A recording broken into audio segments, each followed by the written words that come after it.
My cat Freddie loves to be brushed and cuddled. But stirring up his cat allergens meant sneezing and itchy eyes. Then I found Purina One Live Clear. It's cat food that reduced the major allergen and my suffering in as little as 21 days. Now, we feel closer than ever. If you have issues with cat allergens, you really need to try Purina One Live Clear. Try new Purina One Live Clear today. Purina One, a difference from day one. The Red Apple Media Podcast Network presents This is Protecting America. Now, here's Emmy-winning journalist Rita Cosby. And welcome to another edition of Protecting America. I'm Rita Cosby. New York's governor is now bringing in the National Guard to assist at a new tent city for illegal migrants, now at Randall's Island. This comes as border encounters surpass 2 million this year. That doesn't even include the gotaways. That is the largest number ever recorded in U.S. history. And as new secret flights come to Montgomery, New York, these are not being sent by Florida's Governor Ron DeSantis or Texas's Governor Greg Abbott, but the Biden administration. So where is the outrage over these flights? Well, joining us now to discuss all of this is former Westchester County, New York executive, also former New York GOP gubernatorial candidate, Rob Astorino. Rob, great to have you here on the podcast.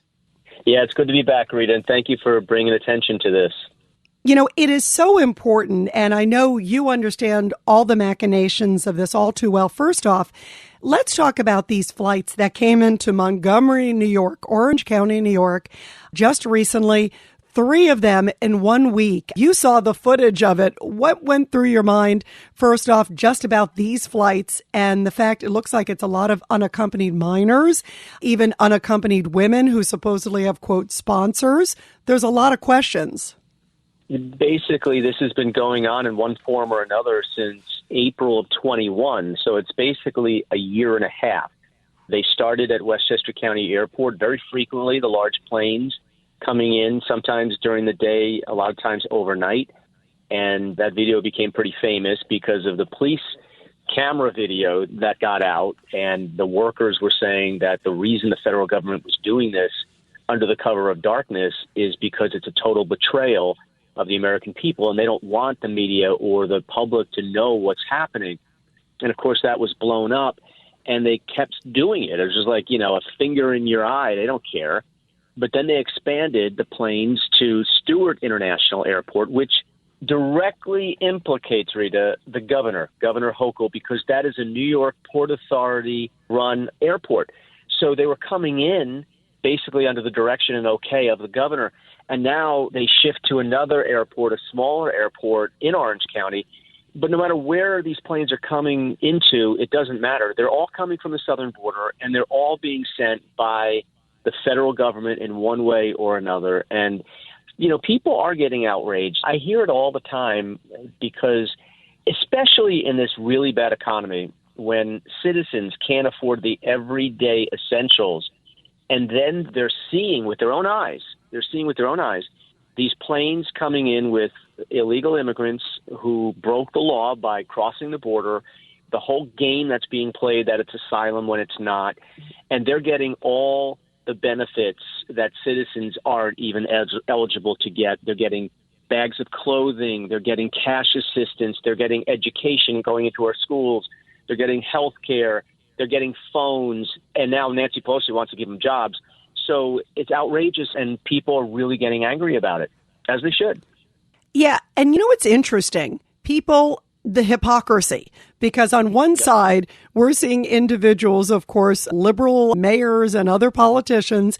They're very upset when Governor Abbott and Ron DeSantis send flights. Yet, where's the outrage of these flights coming from the Biden administration? It's selective outrage. And by the way, I don't even think they're outraged at all. They just want to make this into a political thing, raise some money.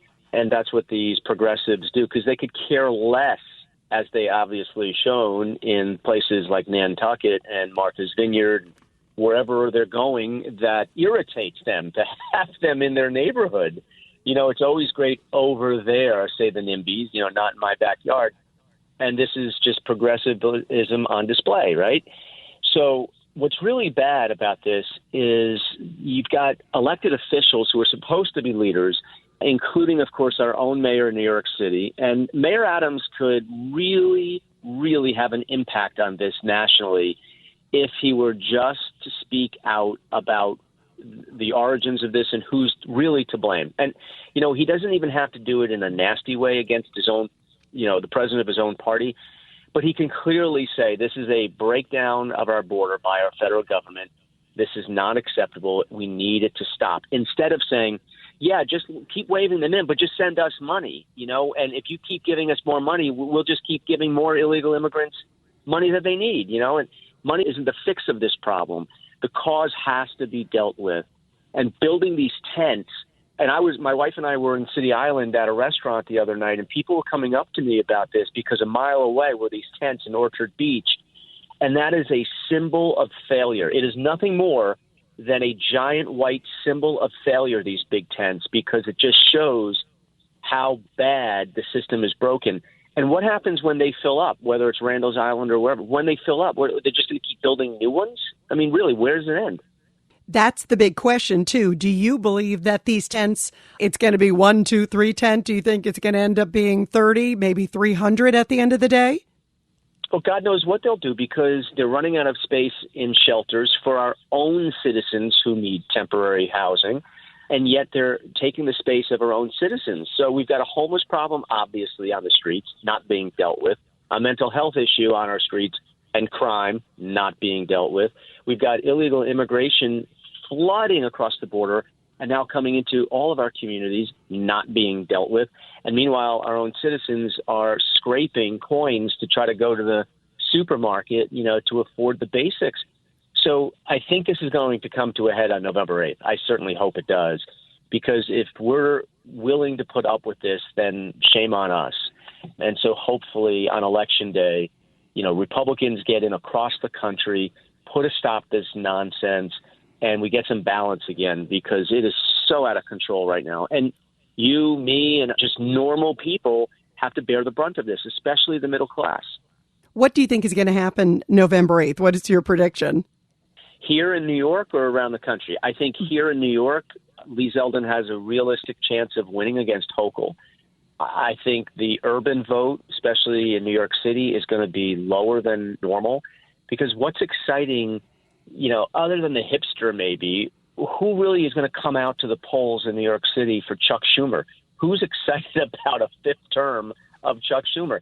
Or Kathy Hochul, who excites nobody and is worse than her predecessor, Cuomo. So that, coupled with Biden, who is very unpopular, and the crime issues, the economy and inflation, and even the illegal immigration stuff.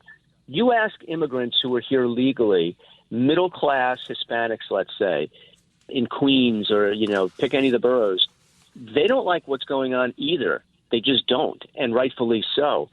So I do think that there's going to be a lower expected turnout in the urban areas, which will help Republicans across the board, because I think the Republican vote will be higher and the independent vote's going to go right. So that's where I think we can win these congressional seats, like the ring around New York City. George Santos in Long Island can flip that seat. Mike Lawler can flip the seat. Mark Molinaro can flip the seat. Colin Schmidt can flip the seat. Miriam Plisser potentially against Bowman. There are a lot of different possibilities, and the House of Representatives could absolutely flip because of New York. And how crazy is that? Ryan Reynolds here from Mint Mobile.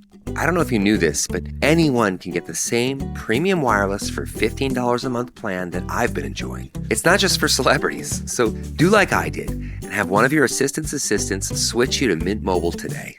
I'm told it's super easy to do at mintmobile.com/switch. Upfront payment of $45 for 3-month plan, equivalent to $15 per month required. Intro rate first 3 months only, then full price plan options available. Taxes and fees extra. See full terms at mintmobile.com. That's amazing. You also talked about that there are many Latinos who have come here legally, gone through the hard work, finally became American citizens. That also, it's been an interesting trend, because I hear that too. They come over and they say, well, we worked hard. We did this. I'm a first generation American. My parents worked hard to become American citizens. There does seem to be even resentment within the Latino community of those who just crossed. Talk about that. This is the mistake that, the political experts and certainly the Democrats are making. The, quote, Hispanic community is not monolithic. Somebody from Guatemala is significantly different than somebody from Chile. And somebody from Puerto Rico is very different from somebody from the Dominican Republic. So it's very different in their culture. But the one thing is clear. They're just like us. Everybody wants a safe neighborhood, good education, a stable economy so they can work. That's what they want. What they don't want is this horse crap that they're being fed by the progressive whites who are affluent and, quote, educated. I don't know, the more master's degrees or PhDs they have, the stupider they become when they go in the voting booth. But they're just like everybody else, and they should be treated like everybody else. And the left is pandering with this Latinx nonsense, which is so stupid. And they think just opening the borders is what Hispanics want. That is not what they want, because every time more and more people come in here, the opposite of what they did if they came here legally and they're working hard, they realize that it becomes harder and harder for them to move up the ladder. And so they just want what everybody else wants, but that's not what the Democrats see. They see a voting bloc that has been taken for granted, and that's why that is key shifts right now in the, quote, Hispanic population and voter. They're going to the right for a variety of reasons, including this woke agenda nonsense that the progressives are pushing. Yeah, especially at the top of the list of progressives, AOC. She was one of the people who was going crazy when originally the tent city in New York was supposed to be an Orchard Beach. She said, oh, it's not good. It's a floodplain. It's not good enough for the migrants. What did you make of the fact that she pushed hard? And also, by the way, there were a lot of people in the neighborhood who didn't want them there in Orchard Beach, too. And now it's in Randall's Island. What did you make of that push by her? Well, it's like kids in cages. If Trump's in office, kids are in cages, even though they were Obama's cages that he put them in, apparently. And so it's all just, again, selective outrage. And look at me in front of the camera. And she realizes very few in the press are going to follow up and actually fact check her and her party. But again, as I said, you go to Orchard Beach and you go to City Island and you go to those neighborhoods where they will be directly affected. That is the last thing they want. Just like when, a jail where Hochul and the city under de Blasio, they were pushing for regional jails in each borough as opposed to just keeping Rikers Island open and fixing the problem there. Nobody wants that in their neighborhood. Nobody wants a homeless shelter or, drugs to be sold and shot up outside. That's not what they want. They want clean, safe neighborhoods. And they don't want the problem coming to their doorstep. And that's exactly what this government is doing. And now, as it turns out, by the way, on Randall's Island, there are jails. There's also mental institution. There's an insane asylum. This just sounds like a crazy mixture there on Randall's Island. It's also the place where kids play sports. I mean, you can't make it up, Rob. No, and that's why I think the Democrats are just so out of touch right now with reality, with what the average hardworking person is going through. And they really and truly have become the party of the ultra elite. And so it's nice when you're living in that bubble. And I'm watching, I don't know if you saw this, but I'm watching Succession on HBO. And I hadn't seen the earlier seasons, so I just started watching it. And it is so, I love it. I mean, every character is just a horrible person, but they're in the ultra 0.001%, and everything to them is just caviar and champagne. And that's what I think a lot of these AOC types and these progressive Democrats are. They don't understand what the normal average person is going to. That's why I think there's going to be a very big red wave around the country. The House, to me, it's not even a question. It's just by a matter of how many seats they gain. But the House is going to flip. On January 3rd, you're going to see Nancy Pelosi hand over the gavel to Kevin McCarthy. And in the Senate, I still believe the Senate is going to be Republican. I think they're going to win in Georgia. I think they're going to win in Ohio, Nevada. And again, it just gets back to people are sick and tired of it. And the abortion issue, which they're pushing, it's going to be less of a factor because the era of that bomb has been dropped, months and months and months ago. If it were dropped now, I think it would have a bigger effect. But people are settled in on that issue. They're understanding it more, and they're still dealing with high gas prices and everything else. Well, and crime, of course, is an enormous issue. Getting back to the border, too, it's an enormous issue at the border. I worry about, look, I always say this, Rob, that I don't blame people wanting to come to America. It's the greatest country in the world, as you and I both know. But yet there have been so many arrests of people who are on the terrorist watch list. And just recently, they found like an unprecedented amount of rainbow fentanyl in kids' toys being brought across the border. They found it in New York. I mean, This is scary stuff, what's happening. Talk about the dangers of what is crossing across the border and the fact that we just conceivably can't track it all. There's just too many, dangerous pills, too many dangerous individuals coming, and it's overwhelming law enforcement. Yeah, and this is why the videos and the narrative from the Democrats and the left of these illegal immigrants coming across the border is of kids, right? The whole story that they're trying to push, it's mainly unaccompanied children with backpacks, how cute, and their moms, and they're fleeing. That's only part of the story. The bigger part of the story is all of the single, able-bodied men and, older boys coming in across as well, the gangs that are being formed and they're joining, the drugs that are being pushed across this country, all of those things absolutely matter. And, I don't know what the hell it's going to take for people to wake up. And nobody is against these immigrants per se and immigration. It just needs to be done the right way.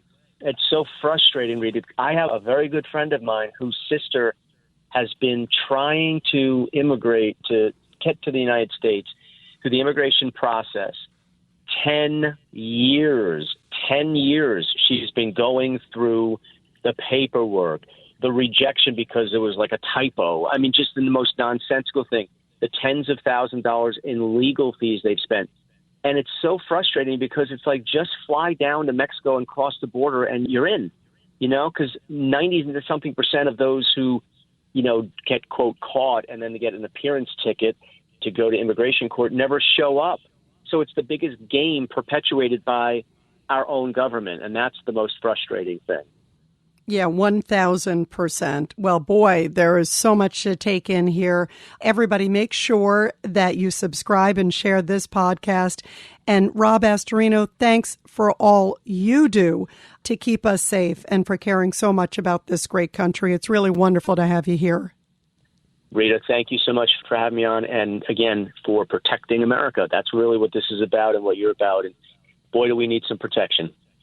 And everybody, I'll be back soon with another great edition of Protecting America. And of course, you can catch me every weeknight, 10 p.m. to midnight on the legendary WABC Radio. This is Rita Cosby, and thanks for all you do to protect America.